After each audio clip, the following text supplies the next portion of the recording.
Yannick, and today we're gonna explain you the 5 biggest beginner mistakes and how to avoid them. So stay tuned for the video.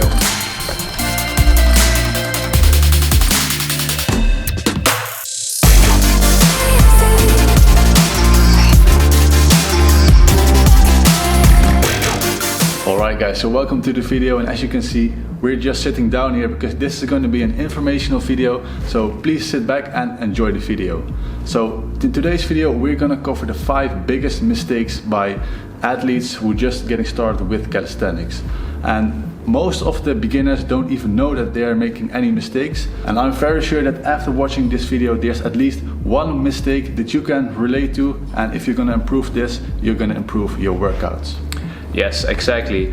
So also in the last few weeks and months we've been getting a lot of messages in our client support from all the beginners that started one of our plans, but also in our gym we see a lot of new gym members, new beginners that are making the same mistakes. They're talking about the same questions, and we see it with our own eyes when we're training here.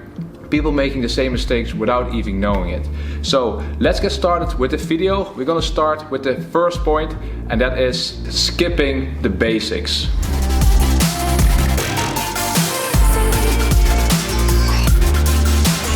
Alright, so the first mistake is skipping the basics and actually moving too fast to learning skills, which is of course really relatable. Also, when I look back at my journey when I started, I really wanted to learn the handstand, the muscle up, the back lever, all those cool skills.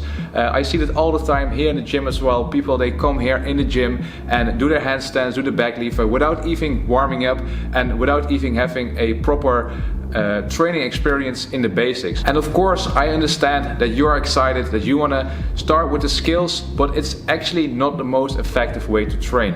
Also, you can get injuries if you don't train the basics first, because you don't just have enough strength to perform those skills. So it would be much more effective if you first start with the basics. For example, start doing your push-ups with the correct form, because probably your form is not correct when you're doing push-ups.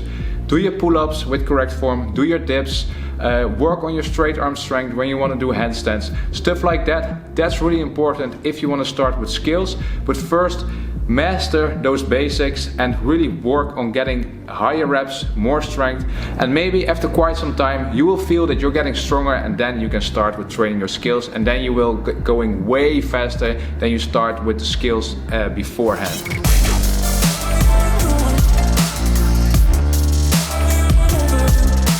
Alright, so the second mistake is to train without a workout plan, and the main principle that we mean is to train without a training overload, without progressive overload, which basically means that after each training you want to increase either the number of sets, number of reps, number of weight, or you just take a lighter band, so you're going to make the exercise harder. So we see a lot of people making these mistakes by doing the same workout every week. So they're just going to search on YouTube for a push workout, and they're going to do this for 8 weeks in a row without changing anything of the sets, the reps, or the weight that they're going to use. So even if you train about 3 times per week, but you're still doing the same workouts over and over again, at the end of the day, at the end of the program, you won't be any stronger, because you're not applying the principle of progressive overload.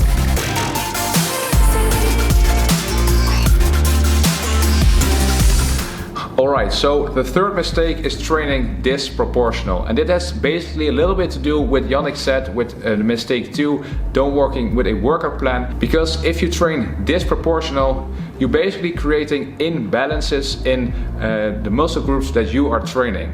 For example, if you're really good at push-ups, then you probably like doing push-ups a lot, or you find yourself being good in push-ups, it's a comfortable thing to do, so you're probably going to do more push-related exercises, and that will ultimately lead to imbalances in your muscles. For example, in your shoulder when you're doing way more push-ups than pull-ups, for example.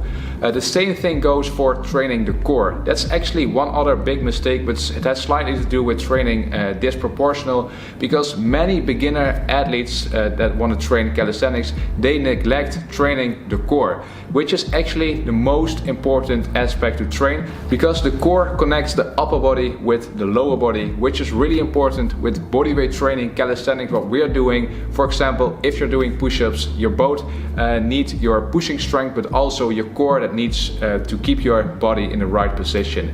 So make sure to always train proportional. So train your push-ups, your pull-ups, your core exercises and your leg exercises proportional. So you can do, for example, a split workout 4 times per week, or make sure that when you're doing a full body workout, you're always doing the same amount of exercises for each muscle group.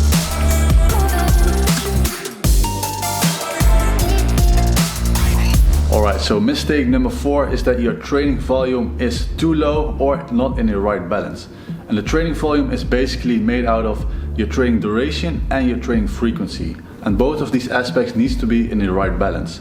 For example, if you're gonna train 6 times per week, which is your training frequency, but you're gonna train only for 20 or 30 minutes, you're not gonna get results because your training duration is just not long enough.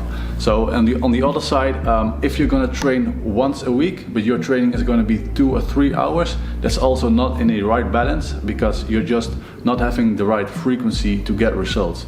So it will be optimal to train at least 3 times per week and do workouts for at least 45 to 60 minutes. And if you're gonna implement this into your workout routines, you're definitely gonna have results.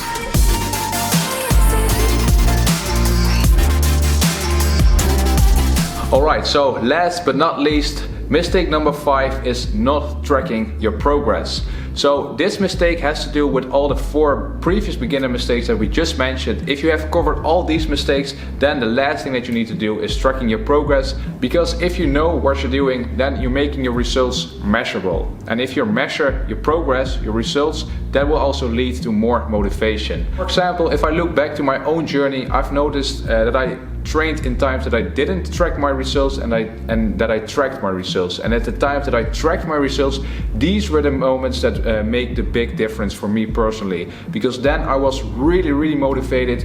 You guys know that, probably know that time that you're really motivated, really excited to go to the gym, smash those records, and that's the time when you know what your current result is and what you want to beat. So that would be the last mistake what we would like to cover. Make sure to track your progress. There are a few tools how you can do this, and I really want to say that it doesn't have to be too strict. We speak to a lot of gym members right here and also a lot of online coaching clients that you should track your progress, and the first thing that they say is, I'm not the kind of person that is really structured, I don't like tracking all the progress. But it doesn't have to be that strict, because you can also just grab your camera, record your exercises, and that is also actually a way of tracking your progress. Personally, what I'm doing right now, I'm tracking all my videos on Instagram. I made a private Instagram account, and this is where I post all my raw workout videos, so I exactly know what I'm currently doing and what my current level is, and that motivates me every new workout to smash those results.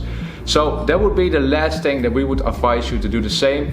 Track your progress. Alright, so these were basically the 5 biggest beginner mistakes, and because we are seeing these beginner mistakes all the time coming back over and over again, we have designed a really big calisthenics basics course that we're gonna release very soon. And this is the first course that we ever gonna release, and this time it's gonna be different than the previous workout plans that we did before, because with this course we're not only giving you the exercises and a structured plan to work to your goals, but we're actually teaching you all the tools that you need to progress with calisthenics. And that's what we think way more important and effective in the long run. So it's divided into 2 parts. The first part is the theory part, and the second part is the practical part, which includes a workout plan. So within that first part, the theory part, we learn you all the basic exercises, which are a lot. We've done like 100 exercises and explained all the the cues, the attention points, everything in full detail, so you know exactly how you should do all the exercises with the correct form and execution. Next to that, it comes with a lot of beginner, pro and regressions from each single exercise, so you always know how you can take a step back but also take a step forward. So that's basically the course. We're gonna release this course really soon, and if you want to stay up to date and start with this calisthenics course to really bring your progress to the next level in a safe and effective way, while learning and knowing all the exercises with a workout plan, then make sure to sign up in the form down below, and you'll be the first one that get notified when the course is released, and you also get a really huge discount. You can find the sign up link down in the description, or click here to sign up and be the first one that get notified. Yes, exactly. So like Michael said, it's not just a program, it's a whole course with a bunch of information, and this is really going to change your life. And we actually started with this project 1 year ago, already, right? Yes. In November last year. So this is really our biggest project, and if you're gonna sign up, this is really gonna be a life changer. So this was the video about the 5 biggest mistakes that beginner calisthenics athletes make, and I really hope that you can implement one of these tips into your workout routine. Let us know if you were making any of these mistakes and that you now can fix this, and please like and subscribe, and we catch you in the next video. Peace out. Peace out.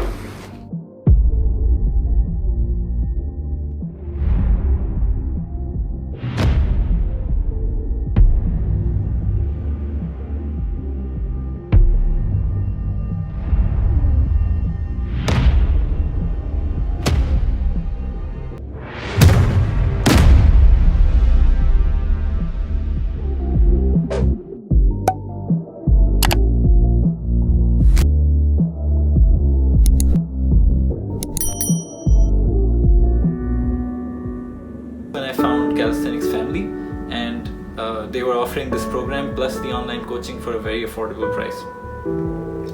So I decided to try it. If anyone's looking to start calisthenics, I would highly recommend this. It'll do the same for you. I'm Gordon, and I've been with Calisthenics Family for almost 3 months now, and all the time I've had Yannick as my trainer. Like Michael or Yannick can just be like that little extra push to keep you going. You also seen the pictures. I'm really proud of myself that what I achieved in the last 8 weeks. Go for it and start your journey.